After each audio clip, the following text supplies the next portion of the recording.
Dear reader, I invite you today to an afternoon of unparalleled elegance and refinement, to an era where the art of conversation is cherished, the finest china laid with care, and the fragrant tea served as much a symbol of civility as a delightful refreshment.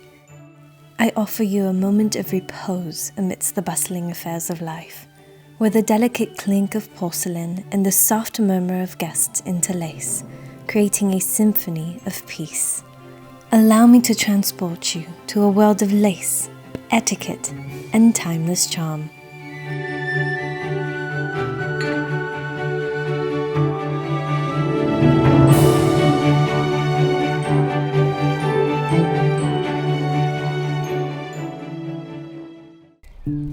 Welcome back, friends.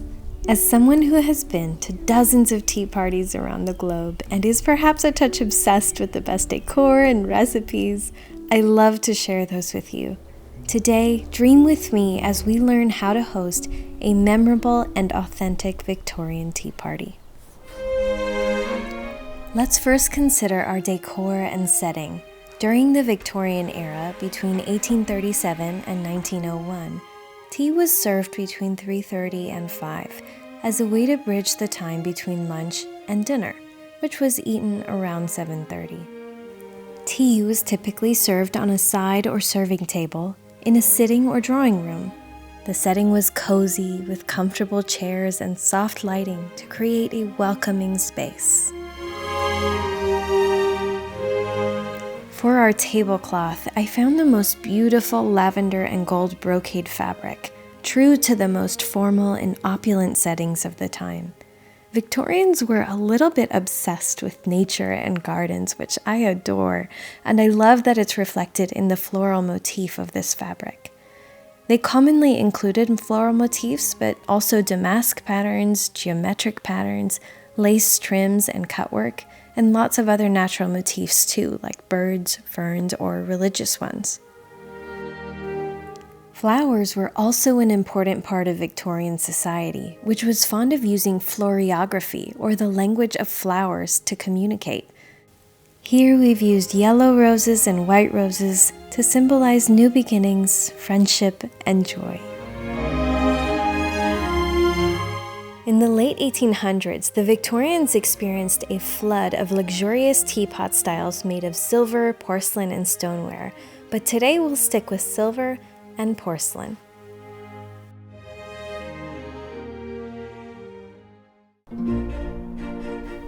I spent perhaps too many hours reading through Victorian-era recipes and modern adaptations, and I'll share the resources and books I used below. But here are the takeaways. Tea was the centerpiece, and an elegant balance was struck between savory and sweet flavors. Much of the traditions have been preserved, as we'll see in today's menu. Let's first look at scones. These were much like the scones served today, being relatively simple or fruited with currants or raisins. Golden brown, soft, and lightly sweet, we're going to make the royal recipe as published by the Buckingham Palace. Be sure to bake them just before your guests arrive so that their fragrance fills the room, welcoming everyone who enters. Traditionally, scones are served with clotted cream and strawberry jam or lemon curd. I'll link my clotted cream recipe below for those of us who are not fortunate enough to have it available commercially. Victorian tea sandwiches were another element that look a lot like today's menus.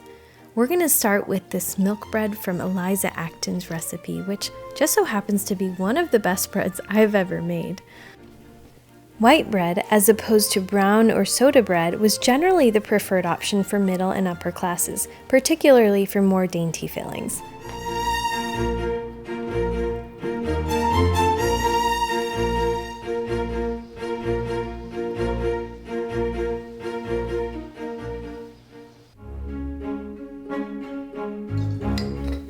Today we will make 3 different sandwiches. Let's begin with the quintessential cucumber sandwich, courtesy of Mrs. Beeton's book on household management. For our summer sandwiches, we're going to use Coleman's mustard. Jeremiah Coleman was appointed mustard maker to Queen Victoria in 1866. We're following a recipe from Modern Cookery by Charles Francatelli.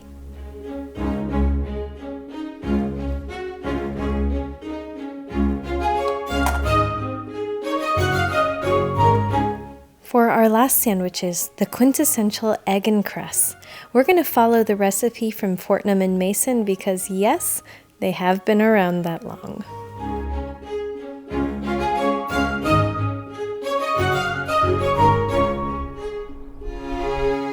Moving on to our sweets course. First, a palate-cleansing cucumber ice, courtesy of Agnes Marshall's Book of Ices. She was a Victorian powerhouse who wrote a number of cookbooks, including 2 just on ices. She would have used a sorbetiere and an ice bucket to freeze them, which you could do if you wanted to. You would have been less likely to see an ice like this on a tea table and more likely at dinner, but we're extra now and we would have been extra then, so we are doing it anyway.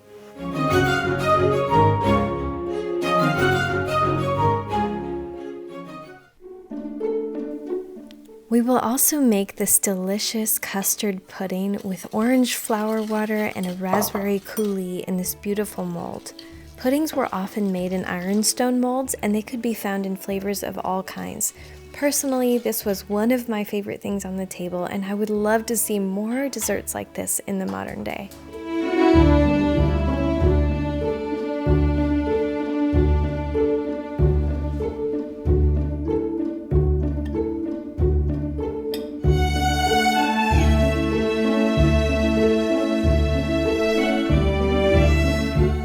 Next, we will make this stunning Victoria sponge cake. It is said to have been renamed after Queen Victoria, who reigned in the late Victorian period and particularly enjoyed sponges of all kinds.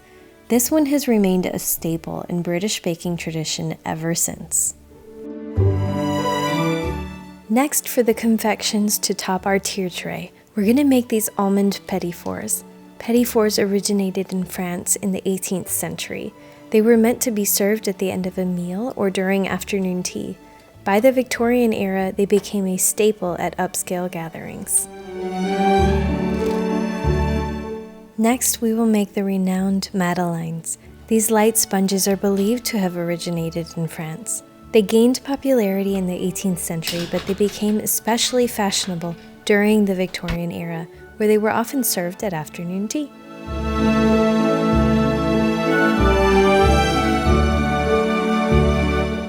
We will finish our confections with these beautiful strawberry tartlets from Eliza Acton out of Tea with Jane Austen.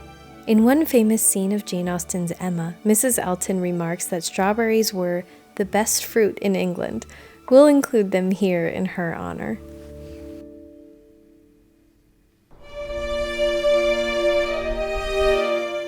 With our menu wrapped up, let's select our teas. During the Victorian era, Earl Grey and Assam were commonly served at afternoon teas. Earl Grey became especially popular in Victorian Britain, so it's only appropriate that we use Fortnum and Mason's Victoria Grey today. Assam's bold and malty flavor made it pair well with an array of sweets and savories, which made it a staple at afternoon tea. So today we're going to use this Assam blend from Art of Tea. With our decor, menu, and teas selected, all that's left to do is to welcome your guests for a luxurious afternoon trip to the Victorian era. I hope you enjoy it.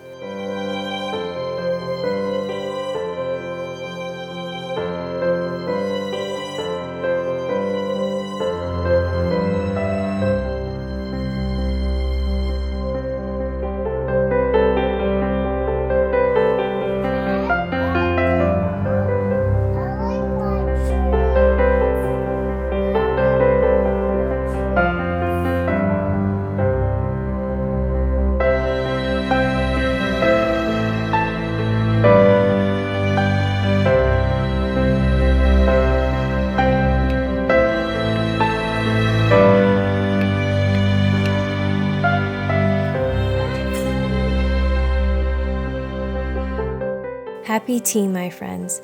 May your heart, like your tea, always be warm and cozy. If you enjoyed today's video and you want to see more content about tea parties, romanticizing life, books, and seasonal inspiration, remember to like and subscribe. Or if you'd like to keep watching tea parties, I'll link my tea party playlist down below.